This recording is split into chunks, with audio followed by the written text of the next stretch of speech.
Hello and welcome to the DM's Book Club, a weekly podcast where we talk about some Dungeons and Dragons and how we can fit it into our role-playing campaigns. Today, with me, as ever, is Fiona. It's me. Hello. Yeah, I should always have a ring, like a ringtone. Theme music was what I meant to say, but I said ringtone instead. So there we go. I'm thinking of those old, I can't remember what they're called, like those tone type ones that you used to get at the back of the magazine, you know? Yeah, and you'd make your ringtone out of tone type. Tone type, yeah. Boop, boop, boop, boop. When I was doing the intro, I found this person on YouTube through someone else who does he does drum beats to comedians. Ooh. It's really interesting. I'll send you a link. I recommend it. Yeah, it's called The Rhythm of Comedy or something like that. And he does it for other people, like things. Yeah. And he started with that, and then he's gone off. But he takes the beat that they talk to tell you a joke and how they change the rhythm to get to the point. That's and it's so good. He does the beats with it, and it's like wild jazz, and I love it. It's really good. That's awesome. Yeah, I would love to see that. Yeah, because when I did the brief 2 times I did stand up, like weirdly, the actual stand-up part of the performance of it, I could nail, because I do improv, I do role-playing games, so that bit was easy. And you're right, the tempo and that was really good. I just had nothing interesting to say in my stand-up. None of it was funny, so I was just like, I'm just going to talk about the cat for a little bit, and that went down. You talked about Fancy Alice, though, right? Yeah, but also it was a bit like, I always think, because it was like, you need a strong point of view, and I'm like, okay, and they're like, and then people were like coming up with, like, when we were doing the stand-up stuff, there were people coming up and they were doing like politics, or they were doing this, and some of it was just really, when it was just watching someone else die on stage, and then you go, I'm just going to stick to cats because that's a low-hanging fruit. I don't have anything witty, funny, clever, insightful to say. But it was like I said, I would always recommend doing it, but just be prepared either to be like really good at one thing and then practice on the other. Like I was very good at the performance, and then I had 8 weeks of going, fuck, I don't know what's funny. I don't know. It's also probably because you were writing your stuff at like 2 o'clock in the morning. Yes. But you kept going like, oh, it's now 11. I better write my comedy thing. I was pretty bad at going, well, I've got to go give it tomorrow, and I got to learn it off book and all that sort of stuff. Well, speaking of off book, what are we talking about today, Hamilton? I'll take that. We're talking about another one of our actual novel books. I've been watching loads of What We Do in the Shadows, so I'm going to probably say lots of things in wired ways because I've just been enjoying Laszlo just going saying. We are talking about the third in the Dark Elf trilogy by R.A. Salvatore, the Drizzt Do'Urden, Sojurn. That was a weird way of saying it, but that was it. Yeah. We've completed. We both of us have gone back and we've read the third in the trilogy of that Dark Elf stuff finally, and we've now got it. So we're finishing. Like last time we were at in exile. We're fighting our way out of the Underdark, and then at the end of that, we saw Drizzt see the sunlight for the first time, and him and Guinevere were like, and now the adventure begins. I can imagine that Drizzt, the Legends of Drizzt, the sort of title comes up, and then it's like end credits. Come back next year for part 3. Drizzt Do'Urden will return in Sojourn. Yes. And so this is like the next couple of years of Drizzt being in the wilds of sort of the overground, essentially, before coming to the sort of like meeting the Hall of Heroes. Wait, is it the Hall of Heroes or the Hall of Champions? Or Champions of the Hall. I can't even get it right. We did this last time. I did it last time again recently, and it was like you kept going the Hall of Champions. Yeah, finally meeting the Champions of the Hall and beginning the official sort of like initial sort of trilogy on that front. And it's like, and overall, I'm glad I read it, but I will be honest here. I think it's the weakest of the 3. Now, I knew going into it wasn't going to be in the Underdark, so we weren't going to see any drow society or culture, which I had been really enjoying, that political intrigue. It's like, okay, now it's something completely different. So I knew there was going to be that tonal change. But as you sort of rightly pointed out to me, it is basically 5 different stories, one after the other, with very loose connections, and I was a bit tired by the end of it. I was just like, just get there, come on, let's go. Yeah. I feel like the book is trying to make a really good point. Like it's trying to describe maybe it's not a great point, but it is making the point of like, okay, Drizzt's struggle in this world is that even now that he's escaped the sort of horrors and the sort of subjugation of being a part of the drow society, he then moves into the overland and finds that still, even though there are people that are, in his eyes, good and living their lives and not out for greed or like hurting other people power or advantage, or their own advantage. They're just there being simple farmers, for example.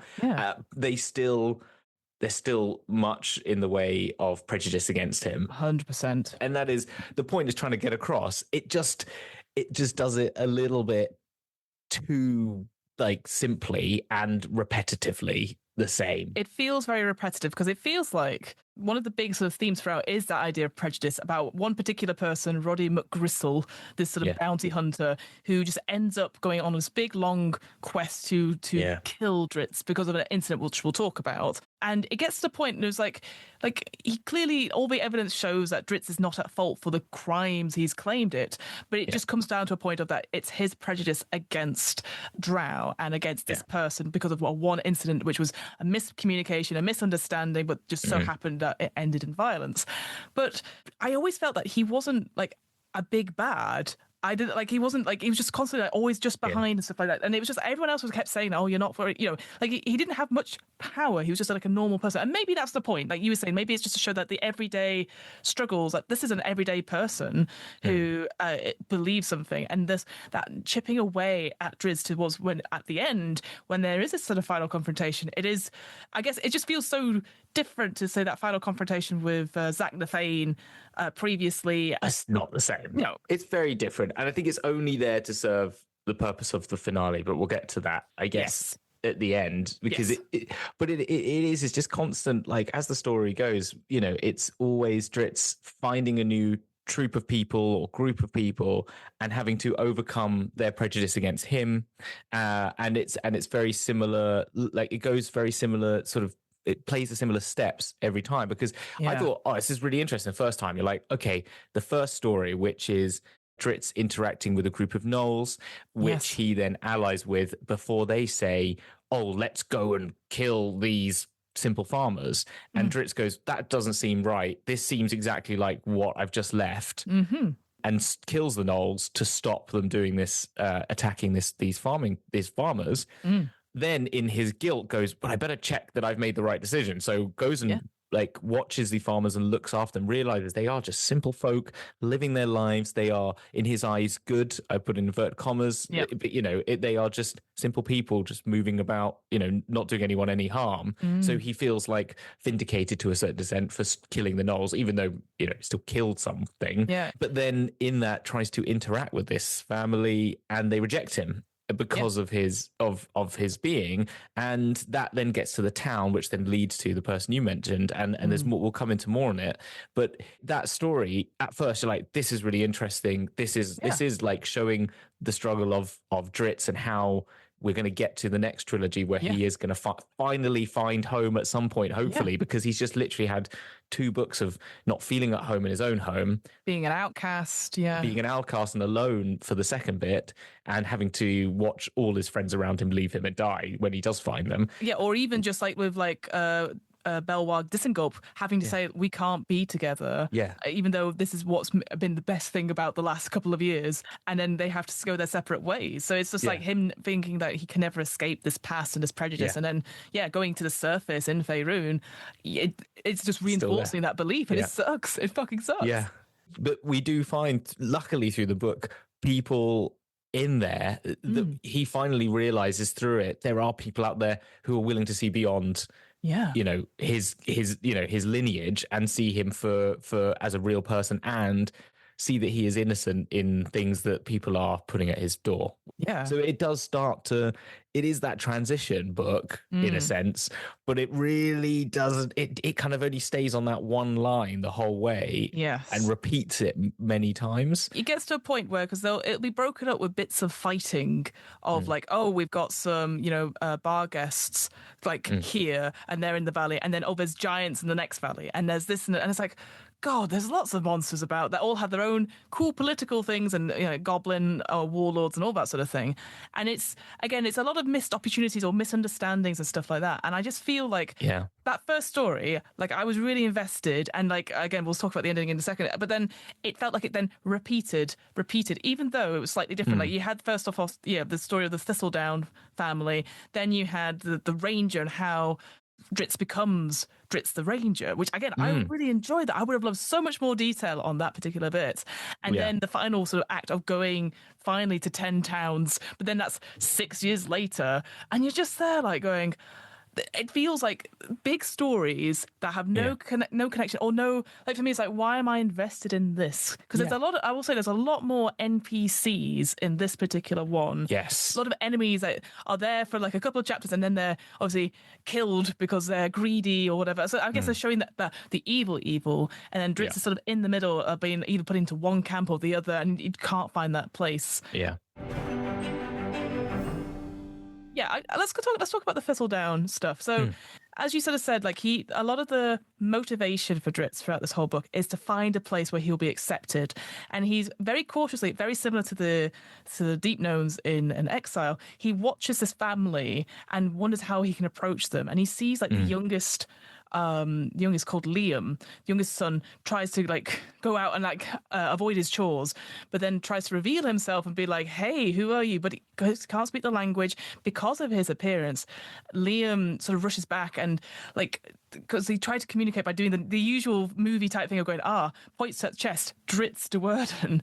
And so they're like, Drizzt, a monster called Drizzt, which then becomes a constant theme of this horror of being discovered and being named a monster. And then the children think, oh, well, they don't believe the youngest child, but let's go into the mountain and try and trap him. And when they sort of do, in quotation marks, when they have this conversation, suddenly the oldest child realizes that this is a dark elf, a drow, and they are bad news from previous experience. And then, as you said, it sort of tumbles from there. And it's what I find interesting is that Drizzt throughout all three books always has I don't want to say it's not, the word is not right, soft spot is not the right thing, but it always cares about children. There's references to like the young elf that he saved from this sort of big invasion. He's always cared for them. And like the thing with the gnolls, you said that he was like, but children, they're innocent. And I think, and again, it leads up to that final sort of interaction and sort of meeting of Canterbury, who I didn't realize she was 11 till right at the end. And so I have some things about that personally, but it's like he sees the innocence and sees that they don't, some of them don't necessarily judge on appearance or something like that. Just go, okay, you're this person. And I just thought that was really interesting, that maybe children don't have all these prejudices or something like that. It's only those older kids who are like, oh, that's definitely bad for us. We need to kill it. We need to attack it, And as you said, that is the theme that runs through it. And I think just wanted to add one thing in there, which was with the gnolls, is that the thing that kind of comes to it is he makes that decision very quickly, as you said, straight after they mention like what they're going to do. But he does kind of go straight back into the hunter mode as well, as well, which is something that is, so there's this, I think what I felt at the beginning of the book more was like, oh, this is linking very well with the first book a little bit more. Like he's still, it's not like, oh, we're in the sunlight, all that stuff in Exile's done, at least something of that came through. Yeah, the interesting thing as well, though, with the gnolls was that the irony of it was the gnolls were like, oh, you could be our friend. Like, these people are actually inviting him into their world without remorse, whilst the people who he wants to be friends with don't. Because the same happens later with the giants. The giants go, you're a strong warrior. That's all that we care about. It doesn't matter who you are, where you're from. We care just about your strength. Yeah, you'll help us with the thing. Yeah. So there's a kind of irony there, which I was thinking, oh, this is kind of it's playing on those themes, and it's making it slightly deeper than just simple. But it didn't ever go any further than just that. But that was my other point I wanted to make about it, which I thought was interesting. Yeah. It all leads to ruin in the end, because, as you said, the older boy, Connor, goes back and tells the rest of the village, and then the mayor calls a bounty hunter, which is this Roddy McGristle, which is like the most Dickensian name for like. I know. I was like, well, let's put that into a name generator. It's also the most American version of a Dickensian name, if you know what I mean. You know what? It made me think of the Disney film of Tarzan and Clayton in that sort of. All I saw was Hunter, because he's got two dogs. I saw Gaston, exactly. That sort of big hunter, like, well, I am always right and stuff like that. And that attitude comes across going, even when he's shown to be wrong several times, he goes, no. And what's interesting about him, which I was thinking a lot of recently, is that he goes, well, what happens? Sorry, I was like, the family themselves get killed by this this group of Bargests. Sort of like they decide to like use their advantage of this drow pretending to be him and killing this family. It's because the Gnolls were in servitude to Ulgalu, who's the Barghest whelp, which is a very weird demonic creature from the abyss. So wild, the image. Yeah, which is a weird thing. Which and one thing I thought interesting about this book was I found so much more about loads of different weird little D&D lore things about what they were. But it kind of looks like a huge wolf when it's in like its wolf form, and like then it lupine also goes, form, lupine form, and that's the thing. It was, and this is where we also meet Tifanis, which is the sprite, who's like a real pain in the freaking ass, really like irritating. Tinkerbell, but anti-Tinkerbell on stuff on like exactly. high drugs because they're just constantly dipping about. Drizzt is framed for this massacre of all the families and the children with one of his scimitars that's been stolen from him, broken in half, which is gutting because obviously these scimitars, they were magical, being on the surface, he's losing his magic, all that sort of thing. So it's like, this looks dire. And like this Roddy McGristle throughout the whole book, he goes, well, we have to get it. Look what he did to my face. He killed one of my dogs. He killed the family. And he's always using the family stuff. And then later on people go, well, you actually don't care about the family. It's just the injustice to you. And I thought that was so interesting, considering a lot of stuff that's happened in the world right now. People are like, oh, this is terrible. And they don't care about the initial, the badness. They're just using that as their own means of stuff. And I just thought that was so interesting because obviously by the end, he admits, goes, yeah, stop the Thistledowns. It's me. You did this to me and I want vengeance. And I was just like wow. Because he realized that people aren't listening to him, so they're not helping him track down Drizzt anymore because of this crusade to avenge these innocent farmers' deaths, It's you can't handle the truth. Of course I made that point. Yes, I made that call. Yeah. Exactly. It's that kind of thing. And it's not as good as Aaron Sorkin, but it's well written to a certain extent. It is thematically always going on like about people's sort of like base instincts on things as well, like in him. And then there are really good characters with interesting arcs that go through it because of that. I mean, even though he's not a great character, he at least is to a certain extent a good antagonist in the sense that he just never gives up, and you're just kind of like, dude, chill. you know? He insists on getting money for his reward. He's fighting, like, he doesn't let, like, this story takes place over like 7 years and he never lets Drizzt rest. And I just thought that was so interesting. For I think the final reward money for Dritz's head is like 2,000 gold pieces, which is nothing to sniff at, don't get me wrong, but I'm just there going like, is it worth 6 years of your life for 2,000 gold piece? I like, it just feels like as you're out every day, you're not, I don't know, it was just one of those things like it's just a justification. Well, I'll get this, and it's the pride has been hurt.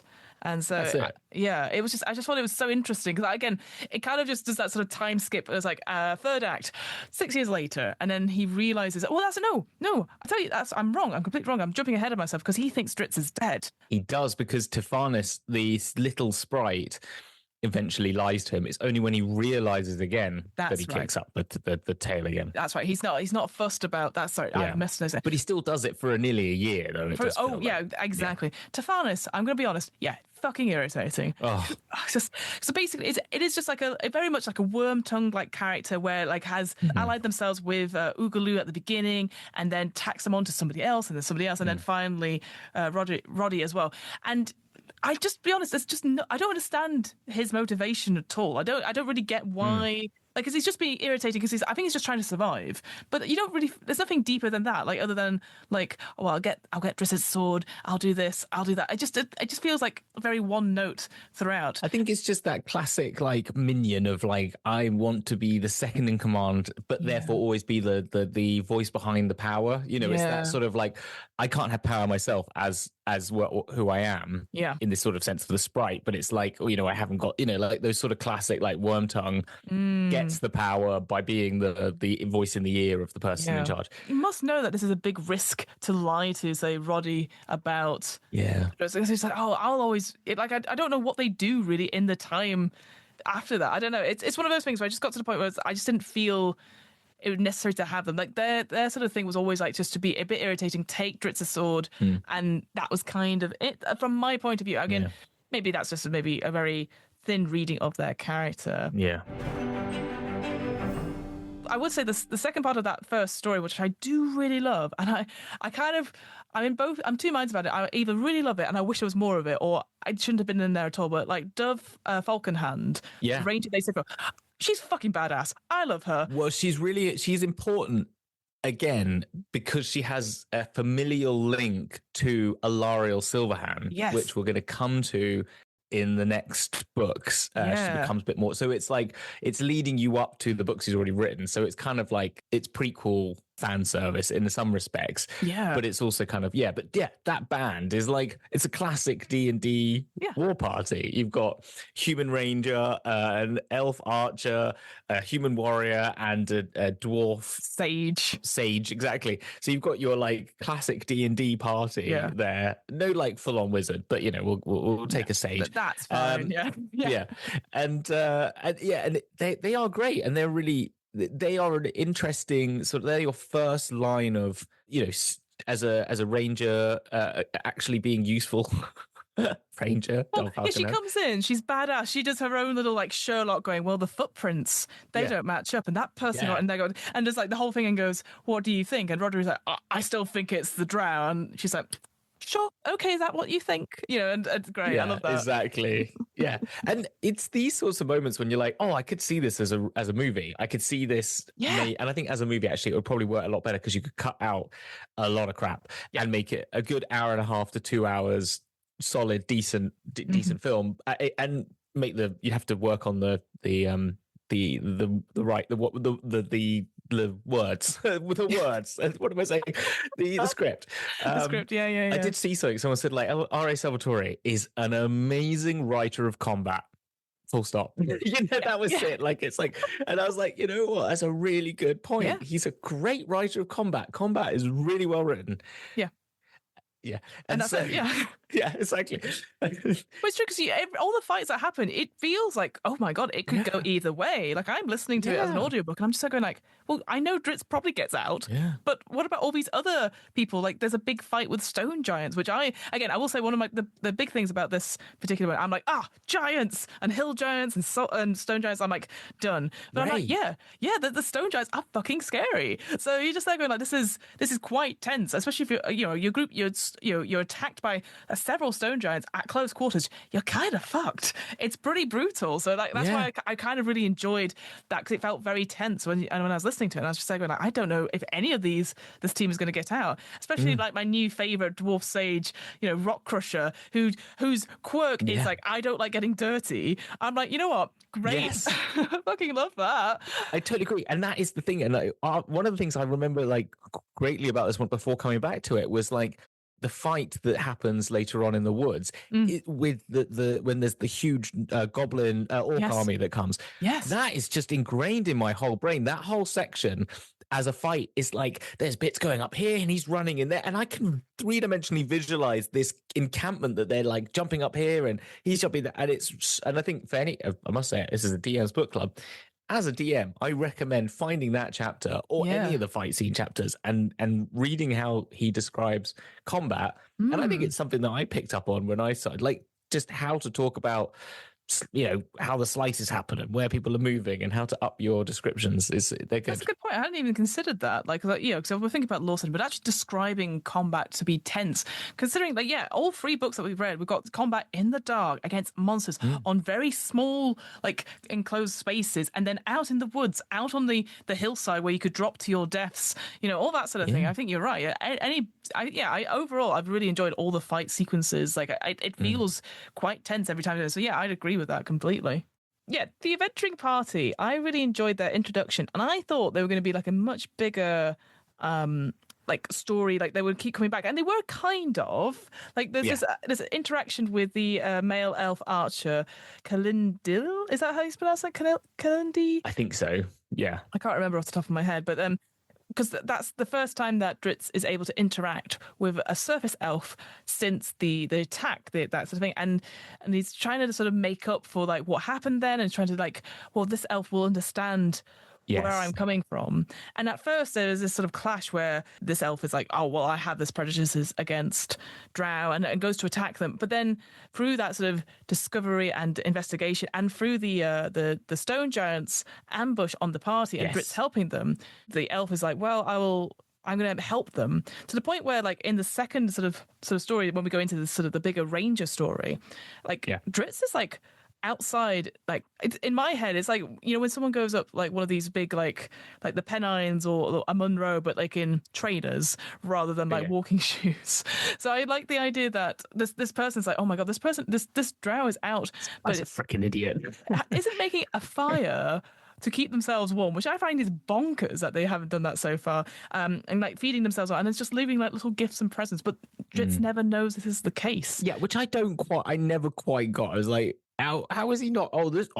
Someone's just left me some kindling. This is so helpful. Like, this isn't someone, and he's meant to be like quite a good hunter, you know, fighter, Drizzt. That I'm like, how would he not figure this out? That's the only thing. But I guess maybe it's that sort of thing where it's like, this is him learning the ways to become the ranger. So like, but I too would be like, I'm very cold, but I don't know, because like fire's used in the Underdark, right? Fire's used it, and it's probably not exactly boiling down there, so you'd assume, I don't know, you'd feel like he'd know how to start a fire. I find that a bit weird. Be like, I'm cold. I don't know, maybe fire burns them more. I don't know. It's one of the things I wasn't entirely sure about it, but like, he's freezing his ass off.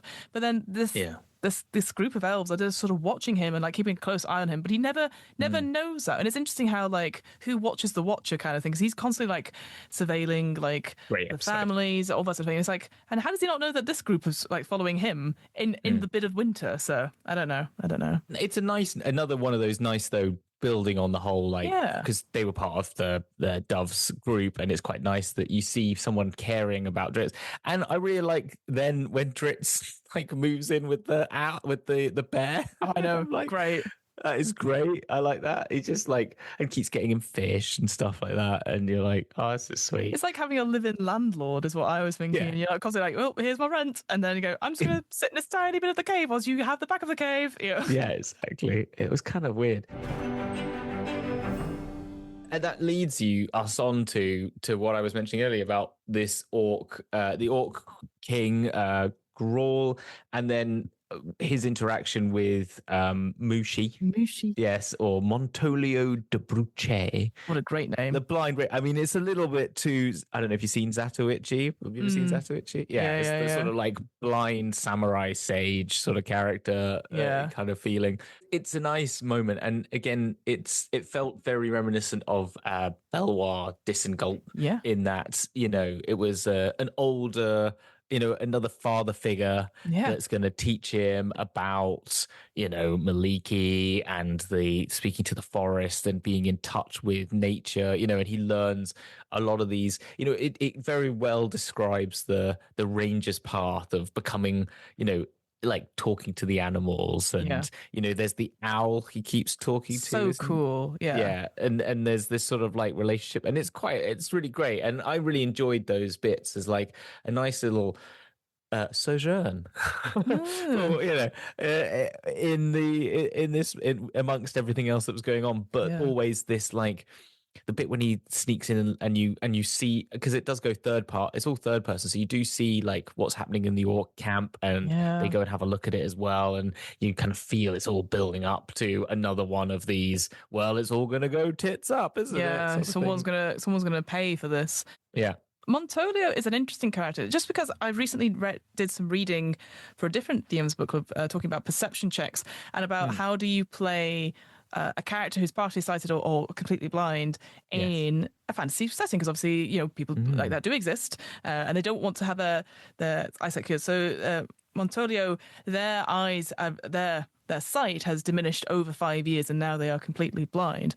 But one thing I really took from the article I read, which was an article by Devon Rue, who is a partially sighted illustrator, is that they said, like, if they're an adventurer who is blind or partially sighted, they will have made accommodations that work for them.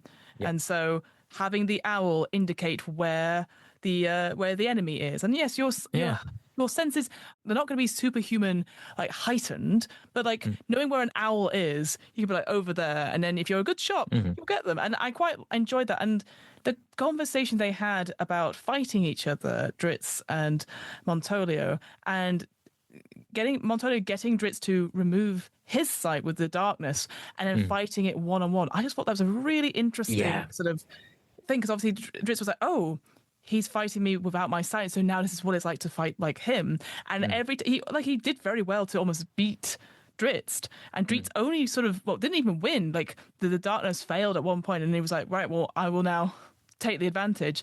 And Montolio was cross as a result, going like, how dare you treat me as like an old blind fool when we had an accord, we had this, and I'm trying to teach you something here. And I just thought that was such a really powerful moment. And again, it reminded me of like Zach Nafane, him teaching him stuff, and like that Bulwar Disengulp. And it just reminded me of that article I read about like, stuff happens to adventurers. People lose arms, aren't able to walk as much, but they will make accommodations for what works for them in the world. Yeah. And clearly, Montolio had done so well. Like all the animals within, was it a kilometer, love him. He's got all his friends, and like he's got the power behind him because he's such a good ranger. And I just thought that was so. Just a really cool thing that I hadn't seen. And again, I could have had much more of that for at least another a couple of chapters, because I really enjoyed his character. Yeah, I totally agree. I thought it was again another really good portrayal and a really good arc for the character. I didn't like the ending for him a bit. I felt that was shit. I really felt hated it was a that. bit shit. Yeah, which is, spoiler alert, he dies. But it was just kind of like he finds him dead. Like. Very much. No glory, no nothing. There's nothing. Like he goes through this whole big battle, and it's sort of after the fact that it sort of happens, and you're kind of like, I didn't feel right. There's no. Yeah, I feel like Drizzt should have been like. It should have done like a Belwar Disengulp and gone, I can't stay here anymore. I've put your grove, you in danger. I'm going to leave now. Thank you for teaching me, and thank you for keeping me safe throughout the whole of this year. That felt to me, because I just felt like it was shit. Yeah, I was really cross when I read that. Or give me Obi-Wan Kenobi, and it's like, you may strike me down now, but I will be stronger in the Force, and like those sort of things. Or like give me something so that like he turns up like Qui-Gon later as like Spirit Ghost. I don't know. It would have been I would have taken it if he wanted him to die, then. Because it doesn't fit with the later stories, and why is he not turned up? I don't know, but it kind of feels like, why not have that person out there in the world? It feels like, because this is the sort of person I can imagine that takes in people and helps them become, like, again, I'm not saying like a master type, like I am the best ranger ever, but like I just felt like they've heard of him. Like even the band of adventurers are like, oh, they've gone into Montolio's territory. Well, I hope Montolio's all right, but they trust that he's capable. So at the flip side, I guess, would be like, well, shit happens to good people, and it's like there's no glory, there's no nothing, and so just that's it, and it should hurt, and it does hurt. But I just felt it was so annoying, because he'd done so much. Yeah. And it would have been just nice to give him that sort of treat, especially as one of the only sort of characters who is, blind in currently in this trilogy. I just thought he'd been written so well, so interestingly, and with such a real passion for like, I want you to understand what it's like to be the heart of a ranger, and like him listening to Drizzt, and like again having that sort of like teasing out of him like where he'd come from, and because he knows about the death of the Thistledowns. He knows what's happened, but he wants Drizzt to tell him in his own time, and he's not going to. He's going to listen. And he's not going to judge necessarily, because he wants to have all the stuff for it. And I just thought, amazing. Consider everyone else up to this point has judged from sight Drizzt. He does not judge Drizzt because of the sight. He judged it because of the character. And I just thought that was just really, important. Exactly. And it feels like the book is building to, like, every single time it's like 2 steps back, but 1 step forward in a better way, and that every time he goes forward, it's like it's a new level of understanding. Dove believes him, and the party believes. Kendall not only believes him but wishes to help him as much as he can. And then Mushi not only wants to help him bring it in, but also it doesn't judge him straight off and gives him time and space and what's going to come. And then we go and we get to that, and then after his death, this is when McGristle is then told by Tiphanis that he died. That Drizzt died in the attack. Yeah. Leave him be. And so we're gonna get this like time away. But then what we just hear in the next 2 bits is then, we're back at square one again. And he's had 6 years later, he's just been going through the same rejection after rejection after rejection. Yeah. And as you said, I feel like they could have just, it feels like a too long a time in my mind for him. Yeah.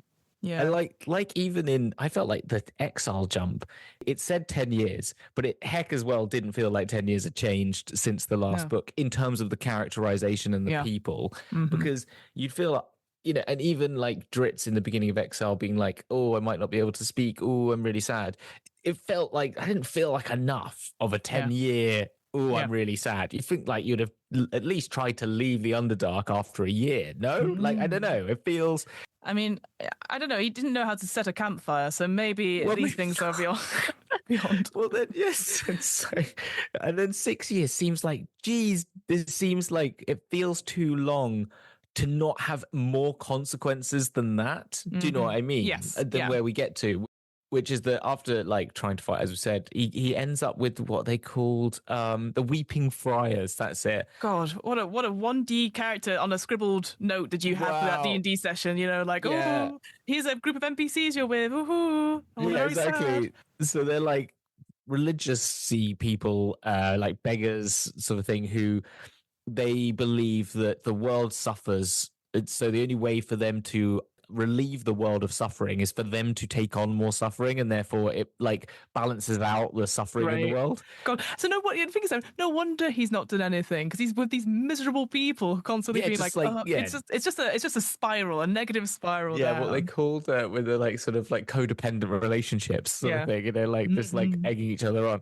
Yeah, and it's which is just like, and I don't know, I didn't like this bit, and it kind of annoyed me because not only do you have this, you also have the like they interact. Then this is when like Tiphanis then and McGristle then hear about them again. Yes, Drizzt, and so this is when you like pick it up again. So it doesn't, as you say, it doesn't feel like he's given up, because in our mind it's gone from chase. 6 years later, chase. There's no, we don't feel that break. Yeah. And then there's the weird bit with the dragon, which I love a dragon. It was so out of the blue. Again, it's wild, right? It's just like, I'm going to pretend to be a polymorph dragon, so don't worry. And it's just like, and the thing is that chapter is quite long, and I'm just like, did Salvatore just be like, I need to fill the last third of this book? I know. Put a fucking dragon in it briefly, and they trick this is inherently not very high intelligent dragon, and I'm just saying, like, but also like Drizzt, who can't, like 6 years ago didn't know how to make a fire, somehow knows intimate lore about ancient black dragons that they have, and that they have purple eyes like him, and you're like, okay, great, like. And what I did think was really interesting about this book, because it constantly calls back to the other couple of books in case you haven't read them. Like, it does a whole like recap of like, with Clacker when he died and blah blah blah blah. I thought what maybe was missing for this bit was like, what if there was something back in the thing where he was told early on in his childhood, gosh, you just look like these dragons, like, you look like a dragon, or and this, like, and it's just like, and you think, what's that going to be? And then he calls back to, and you're like, that's super smart. Yeah. Don't get me wrong, I like the idea, but it's just nothing, was it? Was it like, okay, well, I will help you polymorphed person. You can stay with me. Everyone else can leave. And then you're just stuck with a dragon for like another 6 years. I don't know. Just like, it made no sense to be like, here's another monster to deal with. And then it's not even developed enough to be like interesting. I'd even forgotten that happened. That's how bad it was. Like, when you reminded me, I was like, oh yeah, fucking Festus. I mean, I always remembered it, and I was like, I remember at the time thinking, oh, this could be interesting. This is, and I was like, but then you're like, really? Like, really? That's how he gets out of it? But fine. You're like, okay. I mean, I've had stranger D&D sessions where they're like, we're just going to talk to these creatures, and you're like, cool. Let's yes and this a little bit. But it did. I don't know. I think it was. Well, I guess the whole thing going through is that obviously he's losing his like drow inherent magic. He's lost his ability. Yes, we've mentioned this. Yeah. So he's got some fighting skills, but maybe he knows he's outmatched. So the only thing he can do is appeal to the dragon's sort of like vanities and stuff like that. So maybe that's what it is, but there just wasn't enough of it to make it stand out. To me, at least. He just hadn't stolen enough of Lord of the Rings in the next set of books that he wanted to just get a bit of the Hobbit in here. In that, I don't know. I mean, I heard someone else mention it as like it's a really bad Smaug, and I'm like, yeah, it actually is. And it's nowhere near like J.R.R. Tolkien, which is not, but fine. Yeah. It's fine. It feels like it's the reason for then. He obviously needed another bit to get rid of Tyrfirnus, basically, and use Tyrfirnus to learn. Obviously, the revelation that Tyrfirnus lied to McGristle starts that off, but then also that he also trapped. He also like made a trap to for the party, in a tunnel, and that sets Roddy off to kill him and tortures the friars. Like again, to show that this guy is evil. And I'm like, I guess in case you hadn't realized, and maybe this is the thing, maybe it was like maybe they realized like, there's not been enough to be like, well, this guy's a bit of an asshole, but we all know this, but like he's gone, this is one step too far. But then in that case, I don't think you should have had the time jump at all. I think he should have just constantly been seeing it and going with these friars for another year, that sort of thing, because it just makes no sense to like lie. They've tried to make this more and more a thing. This guy, really bad. This is going to be the big bad McGristle, the one who can't get over it, sort of thing. Yeah. And in some ways, it feels like actually what would have been better is to have maybe just kept the Barges Whelp Ulgulu around in hindsight. And McGristle could have maybe kind of joined up with them. Joined up with something like how he joined up with the Orc King briefly as well. Or even the Orc King, but I feel like the bar just feels like more of a monstrous. They're monstrous, absolutely. Orcs cannot be either way. Well, no, I just was I don't know, but maybe this is the thing. Maybe this is the point. Actually, humans are the most monstrous people there are, the most evil there is. So maybe that's the point. Like we could be the worst people. I just felt like it. Yeah, I think it's just maybe it is good enough because it is the point that his pure at the heart of it. All he cares about is a slight against him, and he cannot handle it. Yeah, and that is a stronger resolution than any of the other ones. Maybe that's right. I feel that maybe what would have been better, going back a little bit, the adventuring party, maybe there was a moment where McGristle had Drizzt and was about to shoot him or something in the stone giant ambush, and they stopped him and said, no, what are you doing? This guy helped us. Like, make it really obvious. Because they're all a bit like, okay, this guy's saying... So, I mean, again, it goes back to the whole thing of, like, if your mate's saying something that's, sexist, you should point it out to them. And I think it's that slippery slope. But then it goes from, like, I think slippery slope then is, like, violence and murder against some random friars. I think more people need to... Well, I mean, it's very easy for me to say these people should have stand up, but like clearly they were like, oh well, he's clearly wrong, but we'll just leave it. And it's like, I don't know. I think the other thing is it's like it doesn't hold enough like weight, I think is really what I'm trying to get at. Like, because like Ulgu, he killed his brother. That would be like, that feels like a real feels like, but actually I think what I'm getting it wrong. I think the reality is that it would be great for then somehow Dickhead Dinin or Breza or no, I can't remember who. We don't know exactly who survived, or if it's matron. Oh, I've forgotten the head house. No, Jarlax, Banray. House Banray. Twisted up then, like McGristle goes off, doesn't hear about him, or we deal with that at some point here, and he finally one-ups him in the caves, maybe, and saves the friars, or does it before this 6 years, and the 6 years come along, and then actually what catches up to him is he comes across a drow hunting party, and they see him, and this is when the sort of Menzo Baranzan catches up to him, because then that would feel like this was more of a trilogy than what.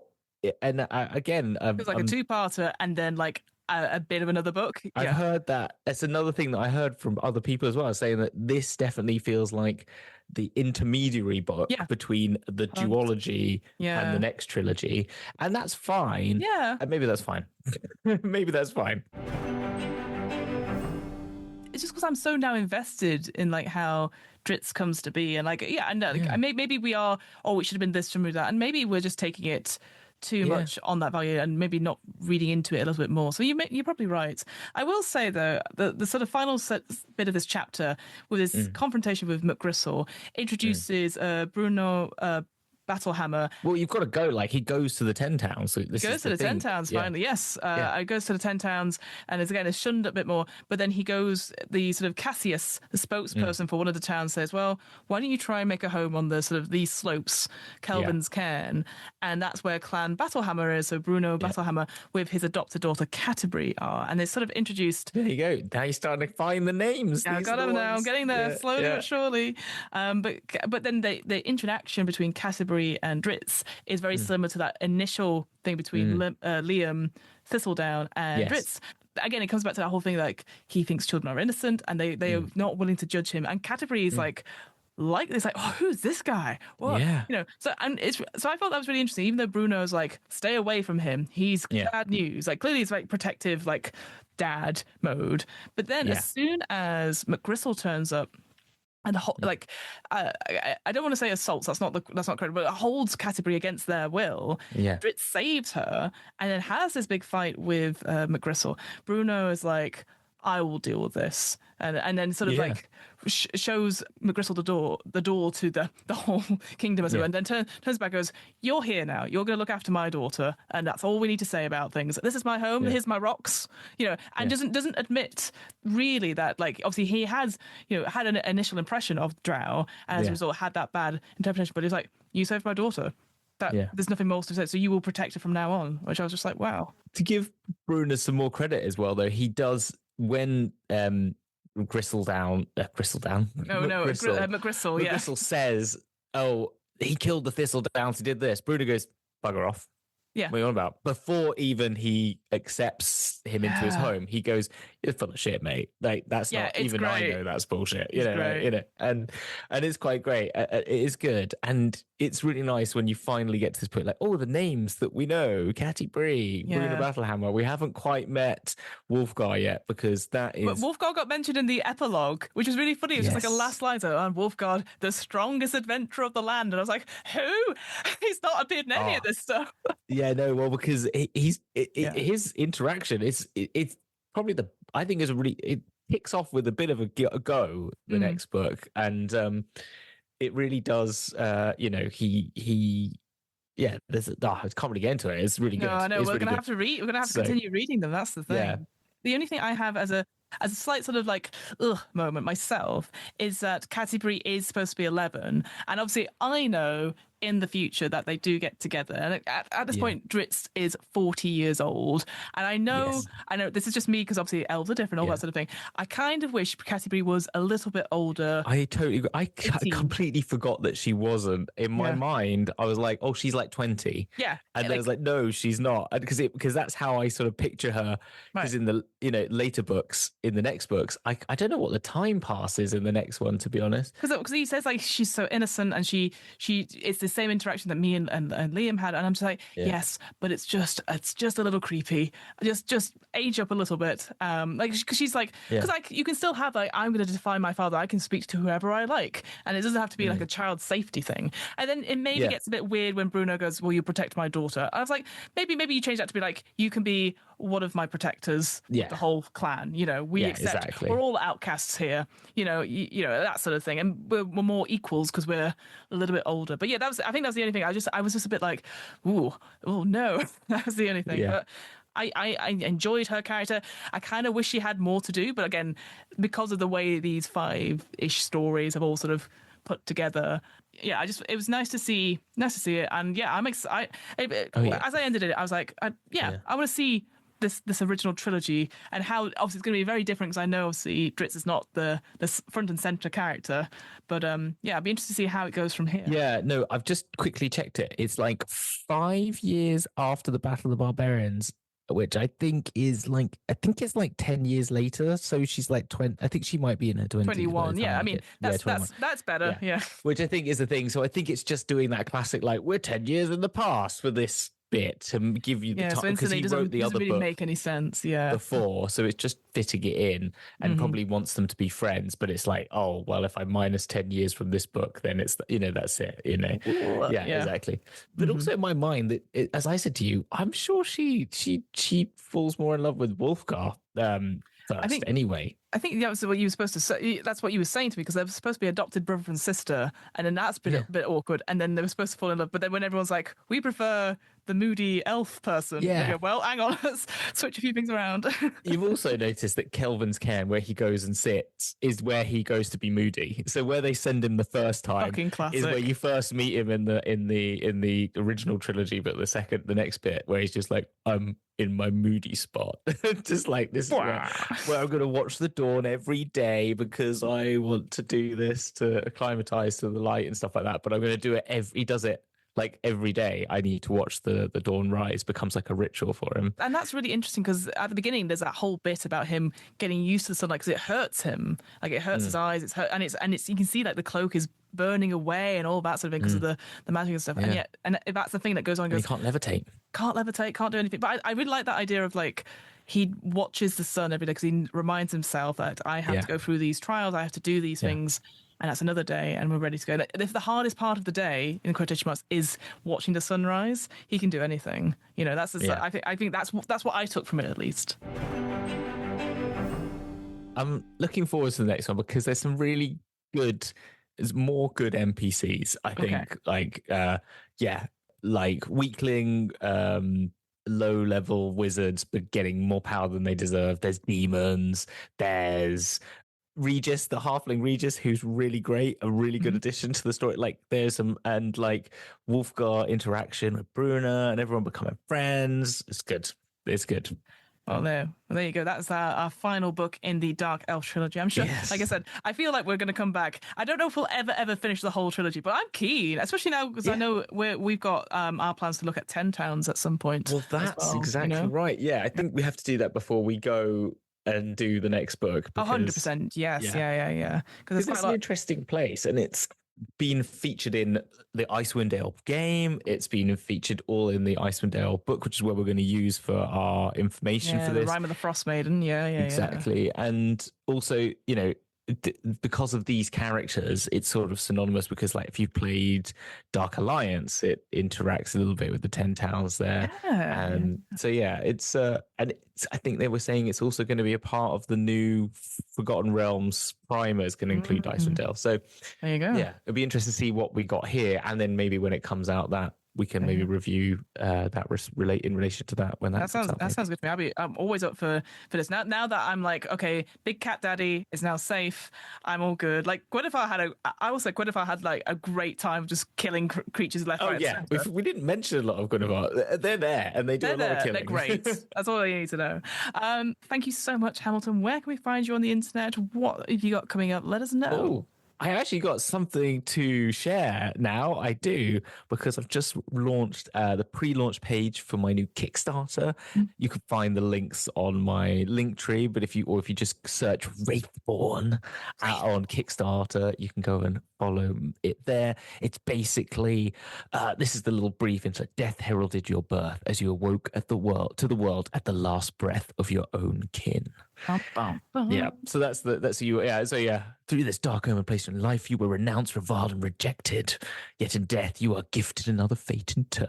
Yeah, sorry. Anyway, it gets all like, in a world, yeah, no, but it's basically it's grim folk fantasy. It's all inspired by like folk music, ritual magic. I've made like a ritual magic system, which I'm working on, where you can sort of do things in real life to help your magic. I'm trying to do these. I'm looking at like loads of different. I've had like quite a few different ideas, but like one of them, for example, is if you want to do wild magic, I want people to go out, get some sticks. You go pick up some sticks, right? And then you kind of throw sticks, and if they land in certain ways and read how they land, then you get different bonuses for your magic abilities, like pluses and stuff.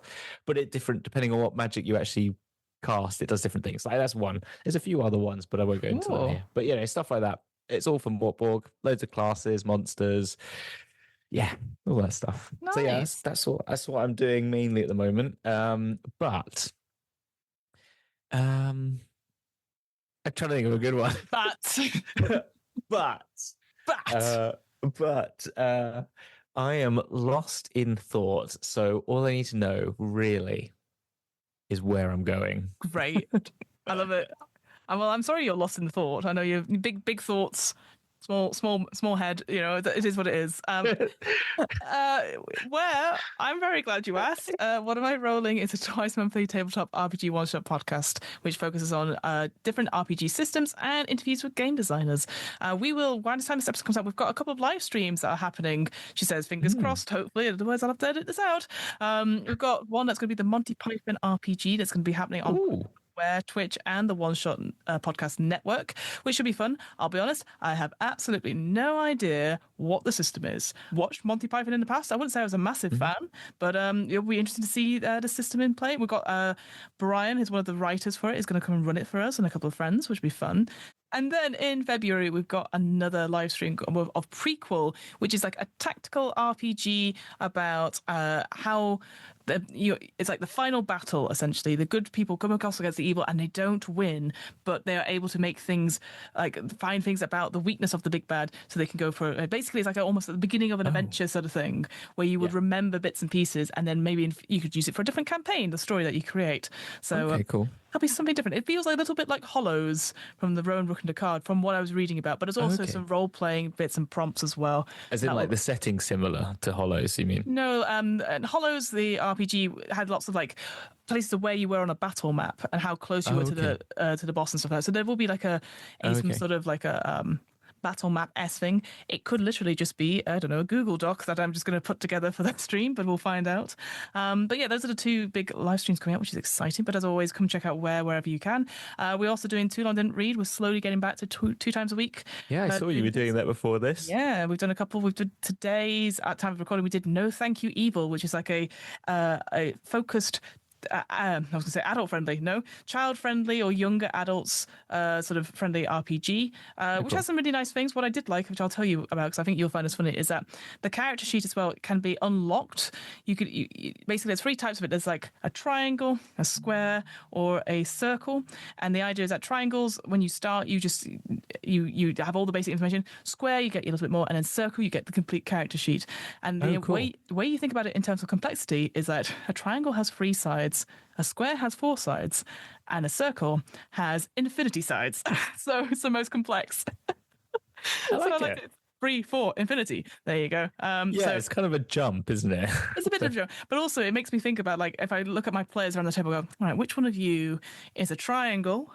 And I might need to adapt my GM style to that person, or which one of you is a circle? And I don't need that information. So it was a very interesting read. I'm not necessarily going to play it on where, but it was just thought it was very interesting as an idea. Okay. So no thank you evil for families and sort of younger players. Apparently. 5 and above people can play in it, so there you go. Oh, cool. Yeah. Anyway, thank you so much for listening. We'll be back next week with another episode of the DM's Book Club, but until then, we will see you on the flip side. Bye. Bye.